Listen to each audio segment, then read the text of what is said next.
a todos y todas por estar acá junto a nosotros en esta tarde de domingo. Pudieran estar en muchos lugares y bueno, han decidido pasar la tarde junto a nosotros y para nosotros es un honor y un placer pues tenerlos acá. Bueno, que Shavabarati me ha pedido que dé la clase hoy y he seleccionado el primer verso de la Bhagavad Gita. Es un verso del que normalmente no se suelen dar muchas clases, no es un verso que se utilice bastante ¿no? Aparentemente es un verso que no es muy rico en contenido, porque es simplemente una pregunta, pero es una pregunta hasta cierto punto, o sea, voy a leer el verso en español y ya después, para que entienda, después pasamos al sánscrito y demás. Es una pregunta tan simple que aparentemente pues como que no tiene sustancia sobre la cual uno pueda sacar, pero a veces de preguntas simples, una pregunta tan simple, incluso a veces trivial, pues tiene detrás connotaciones diferentes de las que uno puede explorar en cierta medida. Entonces vamos a leer el texto. La clase la vamos a grabar para después difundirla a personas que por X o Y no puedan estar acá junto a nosotros. No es algo que intentaremos hacer todos los domingos, no es porque esté yo acá, sino que es una costumbre que adquirimos en Madrid y que estamos tratando de continuar en cierta medida. Entonces, es el verso número 1. Entonces, voy a leer primero en sánscrito y luego en español y eso. El verso es Dhritarashtra Uvasha Dharma Kshetre Kurukshetre Samaveta Yujub Savaha Mamakah Pandava Shaiva Kimma Kurvata Sanjaya. Si alguien quiere leerlo o si quieren repetir, no sé cómo lo hacen, línea a línea y repiten. ¿O? Vale. Dharma Kshetre Kurukshetre Samaveta Yujub Savaha Mamakah Pandava Shaiva Kimma Kurvata Sanjaya. Dhritarashtra es el rey de Dhritarashtra, Uvasha significa dijo, Dharma Kshetre es en el lugar de peregrinaje, Kurukshetre, el lugar llamado Kurukshetra, Samaveta significa reunidos, Yujud Savaha, deseando pelear, Mamakah, mi bando, Pandava, los hijos de Pandu, Sha y Eva, indudablemente, Kim, que Akurvata hicieron Sanjaya o Sanjaya. Y la traducción que hace Bhaktivedanta Swami Prabhupada es Dhritarashtra dijo, oh Sanjaya, ¿qué hicieron mis hijos y los hijos de Pandu después de reunirse en el lugar de peregrinaje de Kurukshetra con deseos de pelear? Yo no voy a leer el comentario completo porque es un poco extenso, no obstante a eso si lo quieren leer pues lo tienen accesible, pueden conseguir el libro acá o lo pueden leer online, pero sí voy a citar algunos fragmentos del mismo a medida que voy a ir hablando. Decía que aparentemente es una pregunta simple porque lo que está preguntando es, bueno, ¿qué hicieron mis hijos y los hijos de Pandu, que era su hermano, o sea, y mis sobrinos, cuando se reunieron en el campo de batalla con deseos de pelear, o sea, deseosos de enfrentarse? Eso es como que preguntamos, pues, ¿qué hicieron esos dos comensales cuando se sentaron en Krishna Kosin y les pusieron delante el delicioso plato de comida preparado por Mantrisham? Pues se lo comieron, o sea, es como una pregunta un tanto retórica. ¿Qué hicieron estas dos personas que tenían deseos de pelear justamente cuando se reúnen en un lugar de pelea? Pues lo más natural es que peleen. Entonces, por eso es que digo que aparentemente la pregunta es un tanto obvia o quizás como que es retórica, ¿no? Porque la propia respuesta debería estar en la pregunta. Están en un campo de batalla, tenían deseos de pelear, pues habrán peleado, ¿no? O sea, si se reunieron con deseos de pelear en un campo de batalla, para algo habrá sido. Y uno podría preguntarse el porqué de la pregunta. Uno podría dar una razón un tanto histórica del contexto, del contexto histórico literario en el cual está fundado el Mahabharata, el Bhagavad Gita, que es una parte del Mahabharata, y la otra es algunos aspectos teológicos, filosóficos que están dentro del verso y que podrían dar en cierta medida, connotación de por qué se hace la pregunta, que podrían dar una idea. Por una parte, ¿qué es lo que tenemos? Tenemos un rey, Dhritarashtra, que está en medio de un conflicto, está a punto de estallar un conflicto. Por un lado están sus hijos y por el otro lado están sus sobrinos, que eran huérfanos y que él era responsable de ellos en cierta medida. Bueno, en cierta medida no, era el responsable de ellos. Este rey era ciego y como había nacido ciego, pues no había podido acceder al trono. Por consiguiente, él deseaba que el trono lo ocupase su hijo mayor. Por eso de que muchas veces los hijos nacen, o sea, los padres nacen en sus hijos, ¿no? Como que muchas veces lo que no pueden lograr los padres, pues quieren que sus hijos lo obtengan, ¿no? Y esto estaba proyectado en cierta medida en Dhritarashtra, en la actitud de Dhritarashtra muchas veces. Y él quería, evidentemente, que fuera su hijo mayor quien accediera al trono en lugar de su sobrino.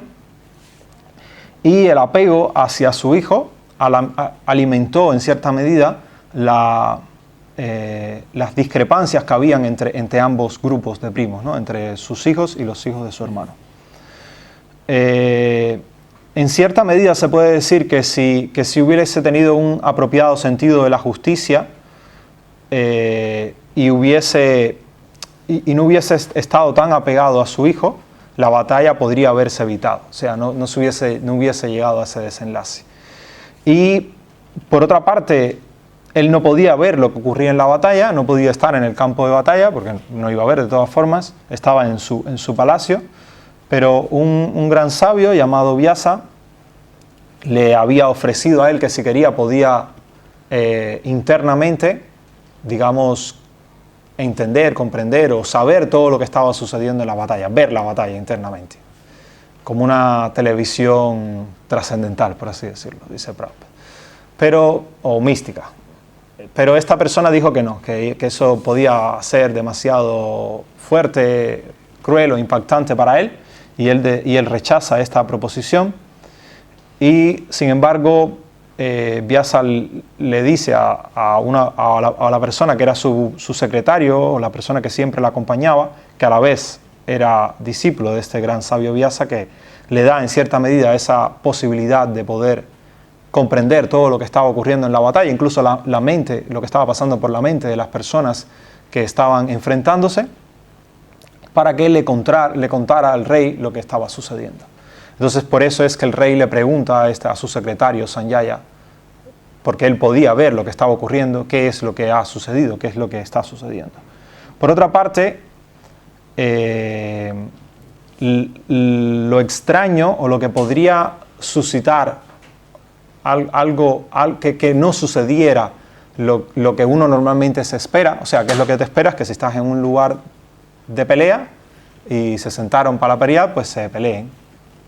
Vale. Puedes poner así, Chaitanya, la puede escuchar también la vale. clase. Ya está. ¿Ya? Bien. Pues que se peleen, es lo que uno espera. Sin embargo, hay otro factor muy importante y es la primera palabra del texto, que es Dharma, Dharma Kshetra. Y era que el lugar, a pesar de que era un campo de batalla, no era un lugar ordinario, sino que era un lugar que supuestamente estaba, digamos, era un lugar que estaba plagado de santidad, por así decirlo. Era considerado un lugar sagrado y Dhritarashtra tenía la sensación de que eso podía influir en las decisiones de ambos bandos. Por un lado, estaban sus hijos, que tal vez se sentían influidos por la santidad del lugar, y por otro lado estaban los hijos de Pandu, que tenían unas inclinaciones un poco más religiosas, y eso podía hacer de que ellos desintieran de pelear y se fuesen. Entonces él estaba intrigado por qué podría suceder. O sea, la pregunta se podría reformular en cierta medida como diciendo, ¿influyó el lugar sagrado de Kurukshetra en los deseos de pelear de estos dos bandos? ¿O hicieron lo que realmente se esperaba aquí que fueran a hacer, que era pelear? Entonces, cuando uno va a los comentarios, por ejemplo el de Prabhupada habla de este significado de Dharma Kshetra, del lugar de peregrinaje, del lugar sagrado, y en relación, y hace una alusión a este hecho de la pregunta de Dhritarashtra, de que es significativo que él utilice la palabra Dharmakshetra para describir el lugar por la influencia que podría tener sobre ambos bandos. Y estos argumentos que da Prabhupada en realidad no se le ocurrieron a Prabhupada así porque sí, sino que aparecen en los comentarios de los acharyas anteriores. Por ejemplo, Baladeva Vidyabhushana, que es un comentarista bastante prestigioso es uno de los principales teólogos de nuestra tradición, muy anterior a Prabhupada, varios cientos de años anterior a Prabhupada, intenta describir la mente de Dhritarashtra, y él dice: Kurukshetra se había hecho famoso como un lugar para incrementar el dharma, para incrementar la religiosidad de las personas. Bajo su influencia, mis hijos abandonarán su animosidad y darán el reino a los Pándavas. Esa es una pregunta que Baladeva Vidyabhushana se imagina que hace Dhritarashtra. O quizás los Pándavas, que siempre están siguiendo el dharma, considerarán que ese lugar de dharma es mejor, o sea, que a partir de la influencia de ese lugar, que es mejor ir al bosque debido al temor de incurrir en una actividad inapropiada a la hora de luchar. O sea, a la hora de luchar en una tierra sagrada, si los otros pues se sentirán como que esto puede influirlos, ¿no? Eso puede... Entonces, esas eran las dos preguntas que en cierta medida plantea Dhritarashtra. O que Baladeva Vidyabhushana se imagina que puede plantearse Dhritarashtra. Por una parte, ¿influirá el lugar sagrado de Kurukshetra en mis hijos y eso provocará que ellos dejen a un lado las armas? ¿O influirá esto en los Pándavas, que eran propensos a la religiosidad, decidirán irse al bosque y dejarle todo el reino a mis hijos? Porque todo el conflicto era porque los Pándavas en principio tenían derecho a una sección del reino, los buenos, vamos a decir, y los malos, los hijos del rey, pues le habían de una manera un poco triquiñuela arrebatado esa porción del reino y los habían enviado al exilio durante 13 años y estaban disputándose eso, ¿no? Entonces era o irse al bosque y vivir mendigando o luchar por lo que les correspondía. Ese era el panorama. Hay otro que además de sustentar esta que se llama Keshava Kashmir, que no es de nuestra tradición, pero que es un teólogo importante dentro de la cultura védica, que además de establecer esta misma idea, ¿no?, que establece Baladeva Vidyabhushana, de alguna manera u otra él lo que trata de establecer es que la preocupación de Dhritarashtra estaba bien fundamentada, porque las personas que tenían del otro bando no eran unos advenedizos, por así decirlo, sino que eran personas que estaban bien preparados desde el punto de vista armado. Tanto es así que en los siguientes versos, Duryodhana, el hijo mayor de Dhritarashtra, al ver la composición militar del ejército de enfrente, pues fue con gran preocupación a sus principales generales para decirle: oye, que la cosa no está tan fácil como pensamos tal vez, ¿no?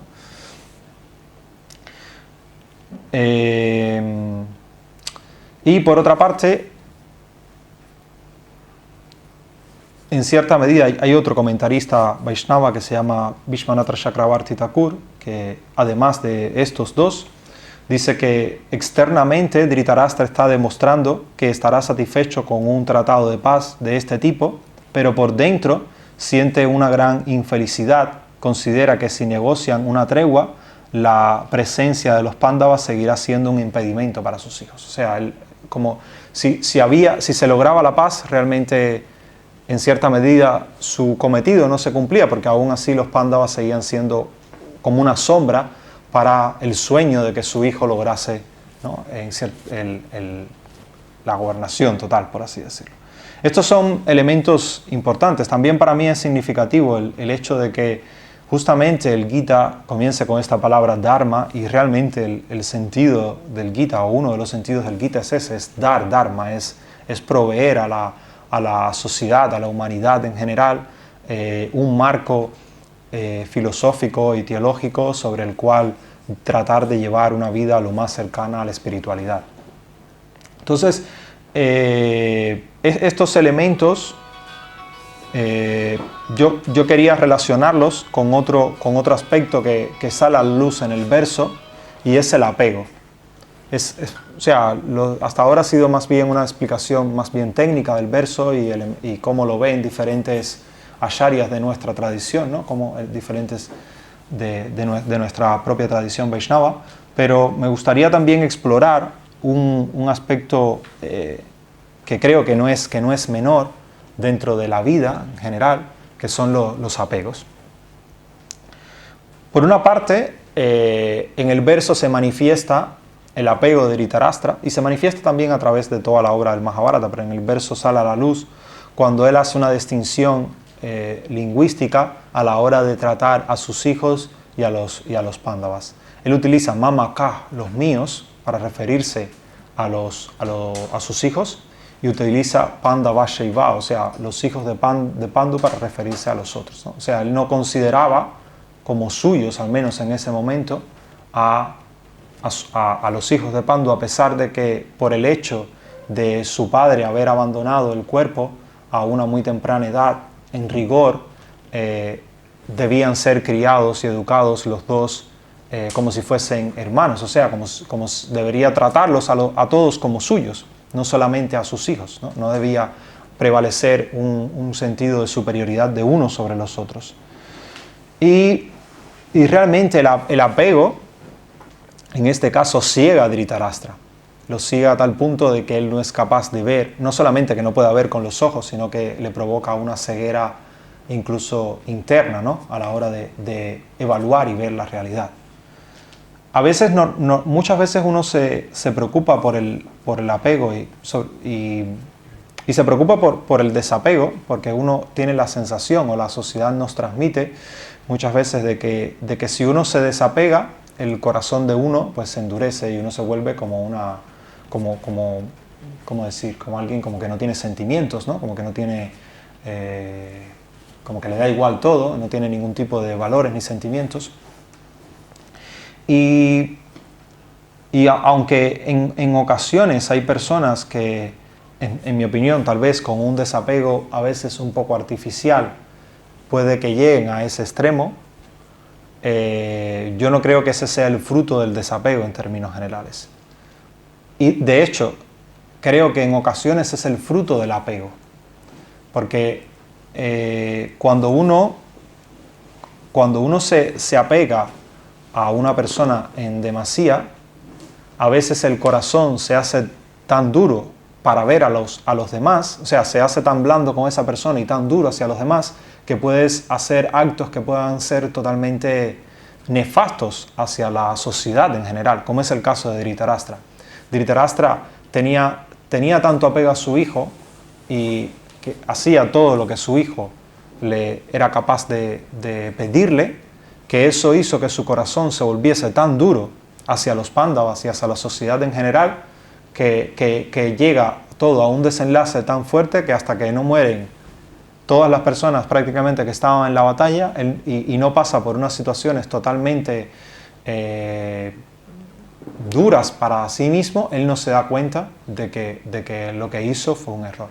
Él no comprende, ni siquiera con todo el diálogo que tiene lugar, que Sanjaya le habla de lo que Krishna le narra a Arjuna en la Bhagavad Gita, Dhritarashtra no llega a entender, o sea, ni siquiera así. Entonces, en ocasiones, normalmente, cuando nos apegamos a algo, experimentamos emociones intensas en relación con ese objeto, o esa persona, o lo que sea. Y esas mismas emociones pueden impulsarnos a hacer acciones indecorosas, inmorales o incluso hirientes, especialmente cuando vemos que eso está siendo amenazado. Cuando vemos que hay una amenaza, pues uno responde de manera reactiva y entonces ahí puedes, o sea, el corazón demasiado blando hacia algo puede que se vuelva demasiado duro hacia todo lo demás. Y es el extremo que le ocurrió a Dhritarashtra, y es algo que en cierta medida uno debería tratar de evitar, ¿no? O sea, o sea, fue tan así, por ejemplo, que Dhritarashtra le quitó toda la riqueza a estos chicos. Imagínense,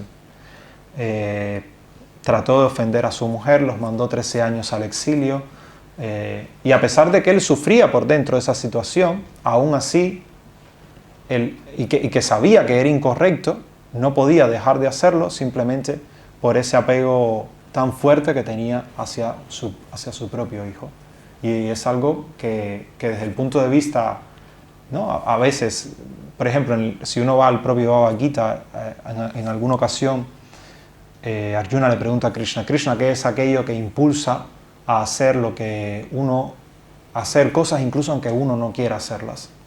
Y Krishna dice, pues, amigo mío, se llama kama, la lujuria. Eso es lo que provoca esto. Y en este caso, la lujuria no solamente, mucha gente, las personas imaginan lujuria y lo conectan enseguida con aspectos sexuales, pero el deseo desmedido de algo en general. Y en el caso de Dhritarashtra, ese deseo desmedido era el deseo de que su hijo llegara al trono y el de complacer a su hijo a toda costa.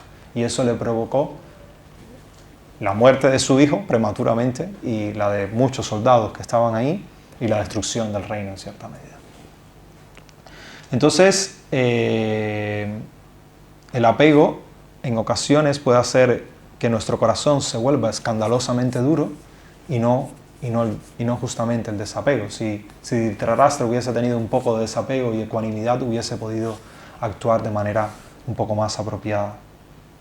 Pero otra cosa interesante del desapego es que en realidad el desapego nos da poder para poder cuidar apropiadamente a las demás personas, porque nos permite colocarnos en una posición un tanto más despertador y ser un poco más objetivo y ecuánime.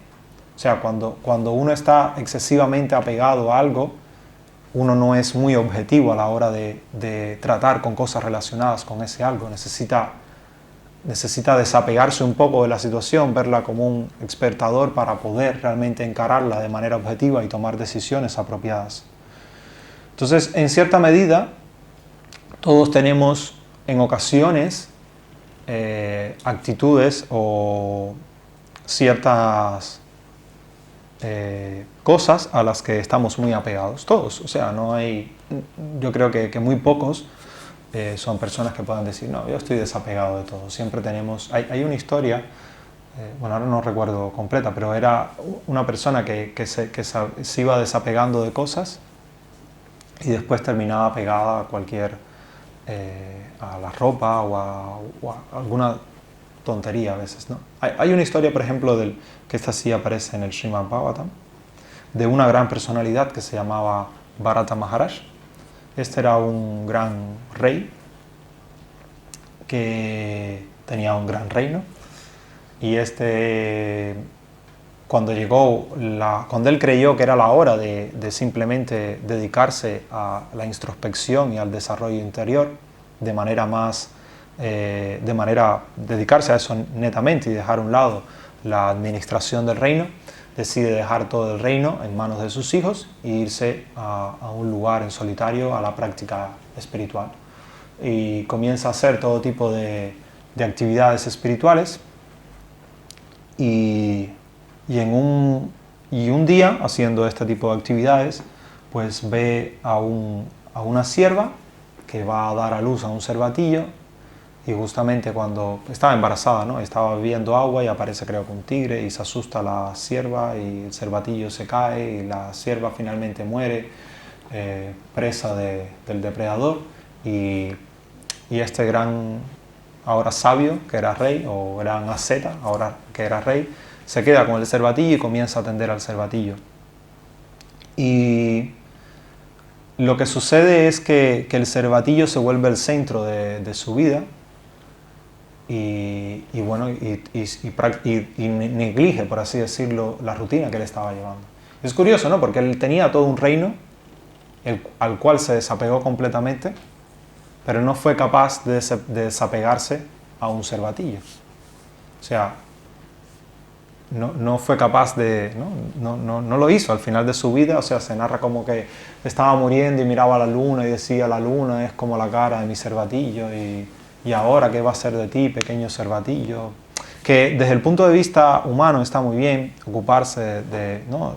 Salvar al cervatillo y tratar de ayudarlo, pero él fue de un extremo a otro, ¿no? Él fue de abandonar todo un reino a terminar apegado a un ciervo en las montañas después de haber hecho todo tipo de austeridades. Y entonces es muy difícil a veces lidiar con eso y encontrar un equilibrio entre el desapego y el apego. Pero, o sea, normalmente podemos estar apegados, por ejemplo, a la riqueza o a cualquier cosa que tenemos en el plano material, pero aún así eso no nos va a durar siempre, ¿no? O sea, aunque nos aferremos, no vamos a poder aferrarnos a cualquier cosa que nos apeguemos en el plano material eternamente. Va a llegar un momento en que eso no va a estar ahí. Y en ocasiones, incluso ese apego desmedido, cuando no es uno el que se va, como es el caso de Bharata Maharaj o en el caso de Dhritarashtra, sino cuando es a lo que estás apegado, lo que se va primero, entonces uno puede entrar en problemas, digamos, más emocionales y puede causarle eso a la persona ansiedad o depresión. Por ejemplo, muchas veces, a veces yo veo como que la vida nuestra gira alrededor de pilares, ¿no? o de puntos sobre los cuales va toda la vida girando. Para algunas personas es el trabajo, para otros es la familia, para otros es la familia del trabajo, para otros es, no sé, hay varios puntos, ejes sobre los cuales va girando nuestra vida.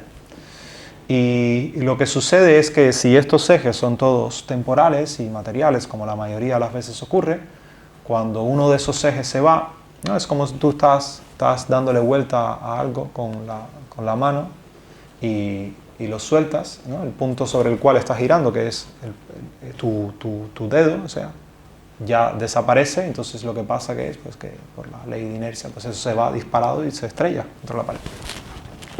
Y a veces sucede así, cuando ese punto sobre el cual gira nuestra vida, o varios puntos sobre los cuales gira nuestra vida, desaparecen, pues se crea una especie de inestabilidad en nuestra vida, y si los otros puntos no son capaces de alar nuestra vida a que esté girando nuevamente, pues podemos entrar en un estado de depresión o de ansiedad y demás. Entonces, la recomendación de la literatura védica, en especial del Bhagavad Gita, es que uno debe tratar de incluir en la vida puntos que sean fuertes, que sean eternos, que no se vayan temporalmente, o sea, que no se vayan con el paso del tiempo, algo que realmente pueda perdurar ahí para siempre. Entonces, no es de eliminar a los demás, sino de incluir en nuestra vida esos puntos que estén para siempre. Y esos puntos son los que están relacionados con el ser, no con el cuerpo material, porque el cuerpo material es temporal y todo lo relacionado con el cuerpo material, desafortunadamente, es temporal también. El dinero es temporal, la familia, como nosotros, es temporal, el trabajo puede ser temporal y todo lo demás puede. Pero si nosotros tratamos de añadir elementos en nuestra vida que estén relacionados con el ser, con el alma, que son eternos, si tratamos de incorporar la práctica de la espiritualidad en nuestra vida, si ponemos a Krishna en el centro de nuestra vida, o al menos en uno de esos centros, si momentáneamente no tiene que ser el único centro, y le damos fuerza a la práctica espiritual, pues aunque las otras cosas dejen de estar en algún momento, pues si ese centro es lo suficientemente fuerte, va a ser capaz de mantenernos, ¿no? Orbitando en este mundo hasta que podamos regresar con él. Esa es la invitación de la Bhagavad Gita, a tratar de hacer a Krishna parte de nuestra vida, paulatinamente, no tiene que ser así, sino de manera paulatina, ir integrando elementos de la práctica espiritual a nuestra vida cotidiana e digamos, ese apego desmedido que podemos analizar, que nosotros tenemos sobre algunas cosas, tratar de parte de ese apego redirigirlo hacia la práctica espiritual, y eso en cierta medida puede hacer que se llegue a un equilibrio entre lo material y lo espiritual, que le permita a uno vivir de manera un poco más apropiada en este mundo y después salir y llegar a ¿no? a la meta última, que es alcanzar el amor puro por Dios, ¿no? Al menos es la meta última que describe la literatura védica, el Vaishnavismo en términos generales. Quedan 15 minutos, un poco más, por ese reloj quedan 10 minutos, entonces si tienen alguna pregunta, algún comentario o algo que deseen añadir.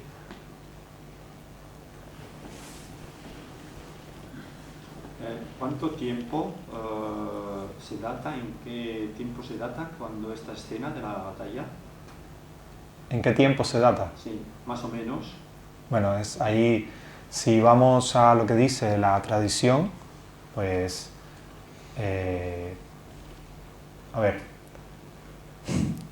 el tema es que, al menos lo que yo he leído referente es poco más de 5.000 años, ¿vale? Sí, si vamos a lo que dice la tradición. Desde el punto de vista del mundo académico, pues hay diferentes versiones. Desde aquellos que piensan que la batalla nunca sucedió y que es simplemente un elemento literario, hasta aquellas personas que lo datan, pero de una fecha mucho más cercana. Pero el punto que prevalece más es 5.000. Desde la tradición, sí, es más de 5.000 años, sí. A ver, el asunto es que normalmente se marca el inicio de Kali Yuga con la partida de Krishna. Y esa es la fecha de la que se da una fecha precisa. Y a partir de ahí se tira tiempo hacia atrás o hacia adelante. El primer registro que yo conozco que existe de este tema, de que se le da fecha, un momento, un día, ¿no? Sucedió en tal día, aparece, o sea, en las escrituras no aparece el día preciso, ¿vale? sino que lo describen posteriormente de la partida de Krishna, sino que lo que describen posteriormente en otros textos. Grosso modo 5.000. Sí. Partimos de 5.000 años. Más de 5.000, o sea, ahora no sé la fecha exacta, pero si decimos sí, los devotos van diciendo 5.000 años desde hace...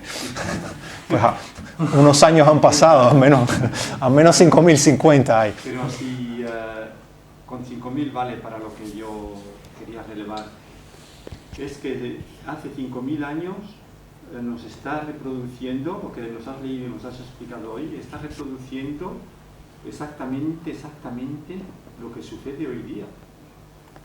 Hoy día hay gobiernos, hay reyes que se equivocan, que se matan los padres a los hijos por conseguir lo mismo, por conseguir el poder, etcétera, etcétera. Sí, a ver, en cualquier caso, sean 5.000, 2.000, o sea, para mí no es relevante el tiempo, ¿vale? Para mí lo relevante es el significado que puede aportar la Bhagavad Gita a mi vida, a mi día a día. Eso es para mí lo que es relevante. Cada cual pone su fe en lo que quiera. Yo no pretendo... No sé, si alguien cree que son 5.000 y pues por mí no hay ningún problema. Pero en cualquier caso, esto es, como bien dices, independientemente de que sean 5.000 o la cantidad de tiempo que sea, es mucho tiempo, y desde hace esa cantidad de tiempo, es que los problemas de la humanidad no han cambiado demasiado, siguen siendo lo mismo. A ver, la sofisticación de esos problemas puede que hayan modificado en cierta medida la manera en que esos problemas se presentan, pero los problemas esencialmente siguen siendo los mismos. Y no tanto, han cambiado a lo mejor los nombres de ciertas... Sí, o la forma en que se presenta el problema o el tipo de instrumentalización del problema, pero los problemas están, los mismos problemas. Había una banda musical cubana que en una canción decía que al final seguimos hablando lo mismo que hablaba el hombre neandertal, ¿vale? O sea, esencialmente los problemas siguen siendo los mismos a lo largo de la humanidad. O sea, que no es que seamos peor o que nos hayamos vuelto peor, sino que lo mismo que ya los hombres usaban o hacían en aquella época, seguimos haciéndolo hoy día. Sí, con más o menos sofisticación, o sea, hombre, no sé, o sea, hace 1.000 años pues se fajaban a flecha y espadas, ¿no?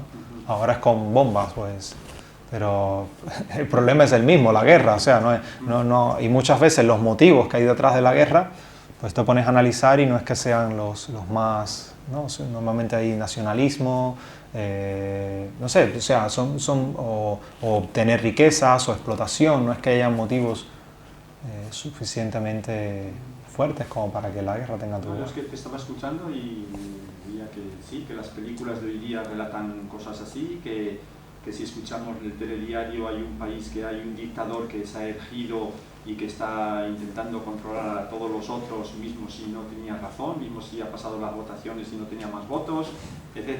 Solo decía, las palabras han cambiado, pero como tú dices, no sé lo mismo. Entonces, quiere decir que no hemos aprendido la lección todavía en 5.000 años, o que la estamos aprendiendo y que... Y no la aprenderemos, digo yo.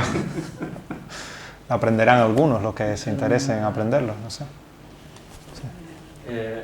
Hablaste del apego y del desapego, ¿no? Y me quedé pensando en el tema de la familia, como a veces cuesta conseguir el equilibrio. Sí, muy difícil. De tener una vida espiritual determinada y no descuidar la familia, o que la familia entienda, y o sea, cómo hacer para buscar ese equilibrio y cómo apegarnos más a Krishna para nosotros estar protegidos y a la vez ayudar a la familia, ¿no? ¿Cuál sería el proceso indicado, ¿no? Para mí apegarme a Krishna es también apegarme al Dharma, al cumplir con mi deber. Porque, o sea, para mí es un aspecto importante. Porque muchas veces, con tal de desempeñar un aparente deber espiritual, negligimos nuestros deberes relacionados con el plano material. Y algo interesante es que la sociedad trata de hacer el centro en los derechos. O sea, la sociedad moderna trata de ser el centro en los derechos. Normalmente tú siempre hablas de los derechos, que sí los derechos. Pero el centro a mi opinión, de una sociedad ideal debería estar en los deberes. Porque cuando una persona cumple apropiadamente con su deber, está salvaguardando el derecho de las personas que dependen de él. O sea, si es necesario protestar por derechos, es porque no hay personas que están cumpliendo apropiadamente con su deber. Entonces, por ejemplo, el yo cumplir apropiadamente con mi deber como padre, es cuando lo haga, o si lo hago, paralelamente, eso lleva implícito que yo estoy salvaguardando los derechos de mis hijos. Y el de cumplirlo como esposo, pues estoy salvaguardando el derecho de mi esposa. Y a la vez, o sea, y a la inversa también es así. Con lo cual, yo primeramente creo que en la vida familiar lo más importante es que haya una apropiada comunicación y que se lleguen a acuerdos de cara a la familia, ¿no? al progreso, tanto material como espiritual, de la familia. Si no se logra eso, es prácticamente imposible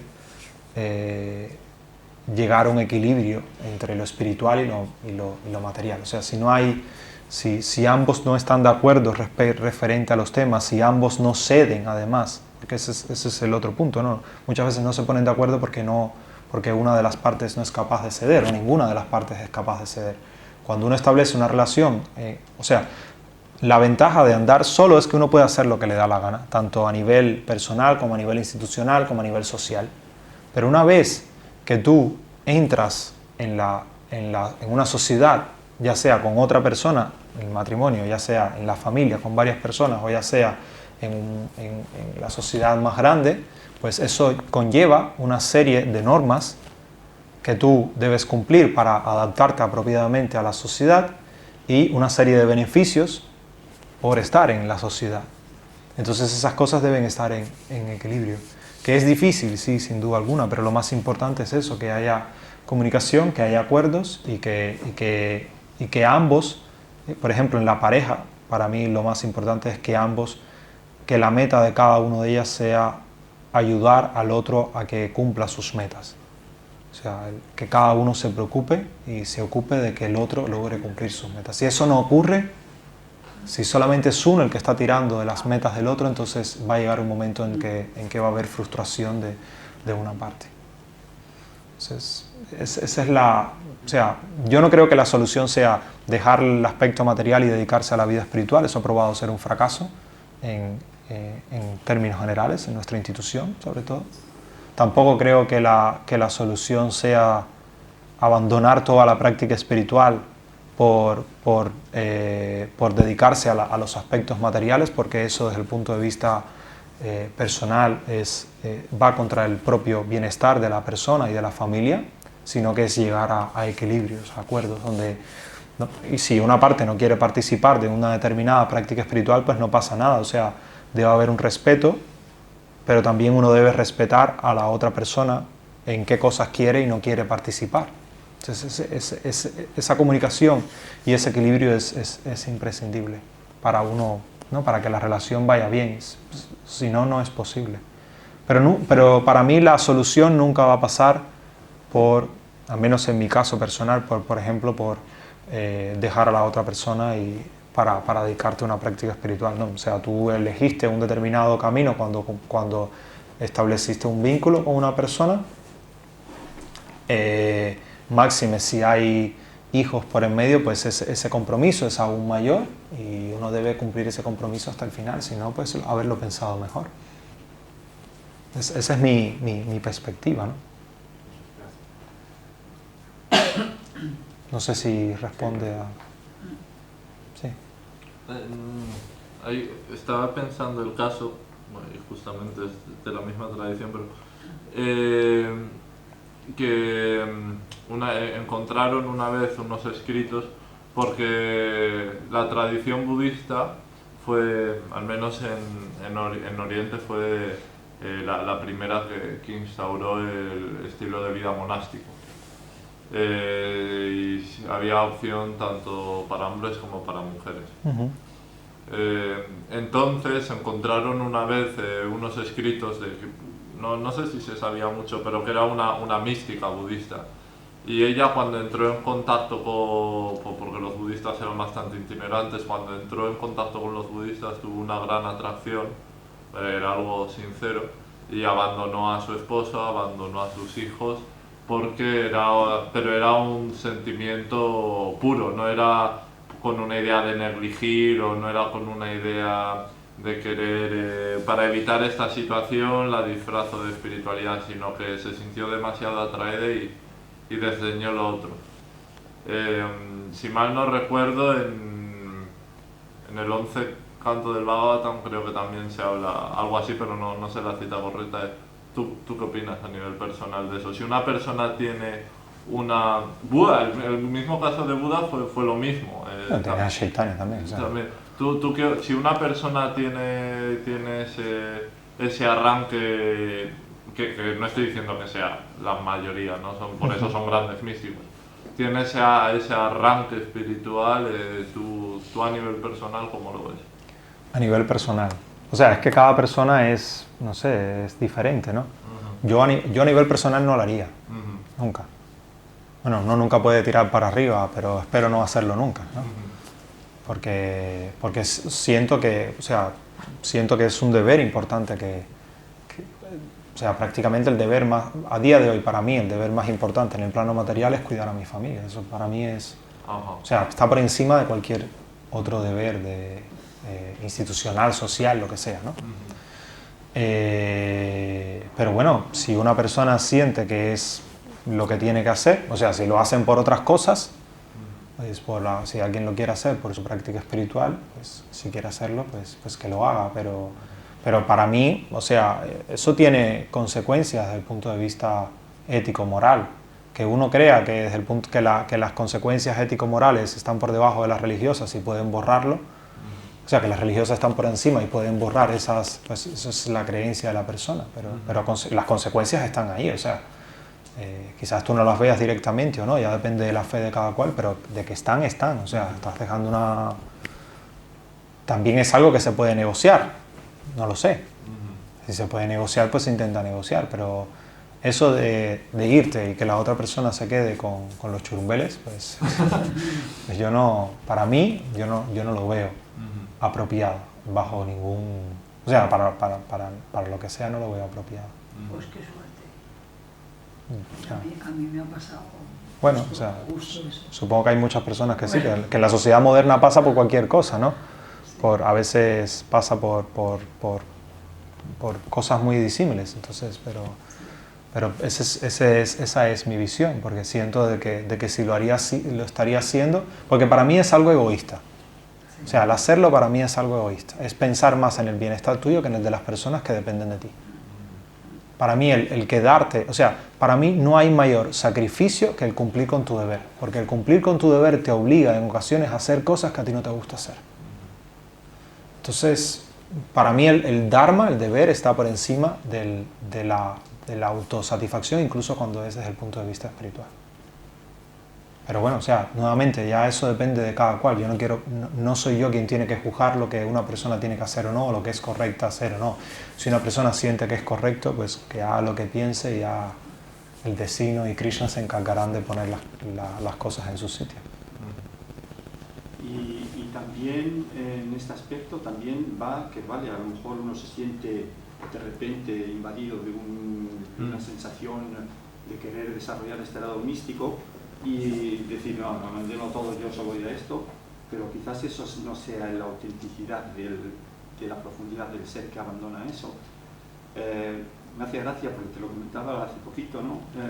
Yo en mi camino de conciencia de Krishna, cuando llevaba ya 2 años solo con las lecturas de Bhagavad Gita, Srimad Bhagavatam, y que descubrí el templo después de 2 años, mi impacto ese fue tal de misticismo, de que cuando seguí leyendo rápidamente, yo, cuando tomé conciencia de lo que era un sannyasi, yo llamé al templo para decir que yo abandonaba a la familia. Yo llamé al devoto que se ocupaba de mí y dije, mira, yo prepárame, yo me voy para allá, yo dejo todo, abandono todo y yo estoy hecho para eso. Yo siento que eso es mi vida, que la razón de por qué descubro. Y él me dice, vale, cálmate, y cuando vengas la próxima vez hablamos.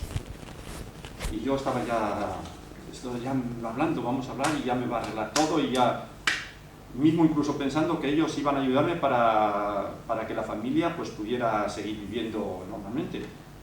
Y me dice, tú no abandonas nada ni nadie. Tú estás aquí hoy y cuando termine el programa te coges y te vas otra vez con tu familia. ¿Cómo? Y duró un poquito de tiempo hasta que yo vi que no había nada que hacer. Que me decía, no, si quieres hacer eso, vete a un convento, vete por el cristianismo, busca por otro lado, pero aquí no vas a hacer eso. Y lo comprendo, la conclusión es que luego más tarde pues pude tomar la conciencia de que mi responsabilidad era lo de los hijos. O sea que esa forma mística de querer ir yo solo se convirtió que esa forma mística, esa fuerza era la de ocuparme de la familia, de los hijos y de la esposa. Entonces, materialmente, entiendo que no estáis a favor de lo que hizo No. Buda o Sri Chaitanya Mahaprabhu, por ejemplo. Desde el punto de vista social y material, no. Yo no lo haría, o sea, nuevamente no soy quien para juzgar, pero yo en lo personal no lo haría. Vale, eso es lo que pasa. Yo no veo ni que yo tenga que dar juicio de eso, porque en qué nivel estaba Buda, quién era Buda, qué nivel estaba y como lo que era, pues, vamos, no hay ni que buscarle justificaciones, ni a Chaitanya Mahaprabhu. Pero a mí, yo lo comprendí perfectamente. No, si hay otra persona que quiera hacer lo mismo, pues yo no lo vería bien, no. A ver qué le pasó a la mística, a lo mejor se le apareció a Buda en el sueño, le dice, vete que yo voy a proteger a tu familia, no lo sé, ¿entiendes? Sí, cada cual, sí, o sea, no. Pero te digo que en lo personal yo no lo haría. ¿Alguna otra pregunta, comentario? Sí, un poquito más. Lo del apego, otro aspecto del apego, como has dicho, que pues eso, que no sería apego forzosamente de tener muchos medios. Una persona que hoy día pueda tener medios, pueda tener conocimiento, pueda tener potencia, pueda tener... no es forzosamente apegado, ¿verdad? Puede estar desapegado. No necesariamente, sí. Depende de lo que él haga, el uso que haga de esos medios que han puesto en sus manos.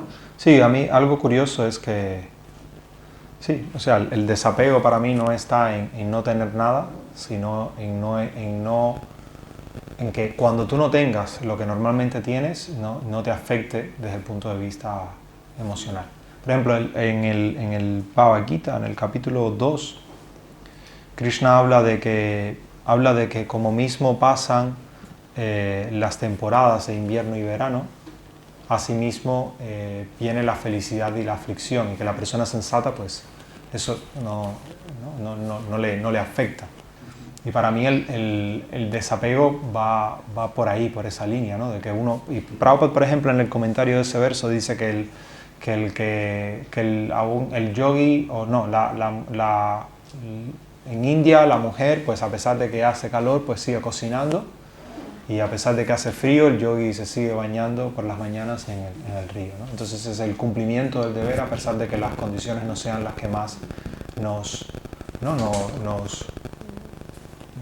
toquen, ¿no? O nos hagan. Ese para mí es el dharma, ¿no? O sea, cumplir con el deber de uno a pesar de que quizás no estés en las mejores condiciones. Por eso para mí el dharma es el cumplir con el dharma, para mí es el mayor tapasya a veces que uno pueda realizar, la mayor austeridad que uno pueda realizar, porque te obliga a hacer cosas a pesar de que tú quieres algo más. Tú quizás quieres esto y quieres lo otro, pero no, o sea, tu deber es hacer esto, social, lo que sea, y tú dices, pues yo voy a hacer eso. Es que escuetamente, muy concentrado, de manera muy concentrada, podríamos también convenir en la comprensión de que una persona, aunque tenga muchos medios, va a estar o no desapegada dependiendo si esos medios los utiliza para la satisfacción de sus propios sentidos o no. Sí, también. Sí. Y sobre todo lo ves, o sea, tú ves si alguien está pegado a alguien o a algo o no cuando lo pierde, ahí es cuando lo notas realmente. O sea, cuando no lo tiene, su reacción te demuestra de si había o no había un apego profundo a eso, ¿no? Si él puede continuar normalmente su vida a pesar de que ha perdido algo, pues significa de que no estaba tan apegado a eso. Si la pérdida de algo provoca un cambio sustancial en su vida, que ya no pueda seguir, ¿no?, haciendo lo que estaba haciendo, que ya no pueda seguir de manera normal, pues significa que había un apego con más o mayor o menor intensidad hacia eso que ha perdido.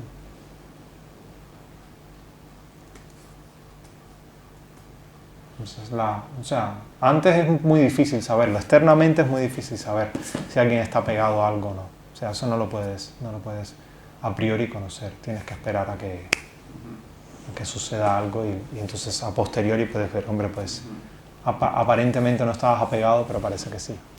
Ni uno mismo lo sabe a veces. Uno piensa que está desapegado y cuando te toca el tortazo, pues dices, si esto era tan importante para mí, que ni yo me daba cuenta, ¿no? Es como que el apego ciega y lo único que ves es eso a lo que estás apegado. Todo lo demás pues parece como si lo ves de una manera diferente. Y cuando eso desaparece es como si te cambiaran de planeta.